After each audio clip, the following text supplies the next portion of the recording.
Good morning friends, চলে আসলাম একটা নতুন মিনি ব্লগ নিয়ে। তো আশা করছি তোমরা সবাই ভালো আছো। আর দেখো, সকাল সকাল বেরিয়ে পড়েছি বাজার করার উদ্দেশ্যে। তো চলে এসেছি বাজারে। আর শীতকালে এত যে রং বেরঙের শাকসবজি সব বাজারে ওঠে, মনে হচ্ছে সবকটাই কিনে নিয়ে চলে যায়। তো যাই হোক, সেটা তো আর সম্ভব নয়। তো আমাদের যেটা প্রয়োজন সেটাই নিতে এসেছি। আর এখন শীতকালে বিশেষ করে সব রকমের যে শাকগুলো ওঠে, সেটাও কিন্তু খুব ভালোই লাগে।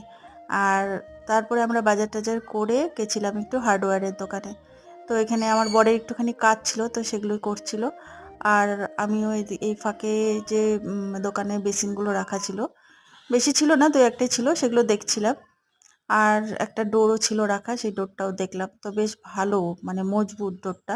তো দেখা যাক আমাদের বাড়িটা কমপ্লিট হোক, কোনটা লাগাই। তো আজকে ব্লগটা এখানে শেষ করছি। তো তোমরা সবাই ভালো থেকো। আর ভালো লাগে একটা লাইক করো, সাবস্ক্রাইব করো। টাটা।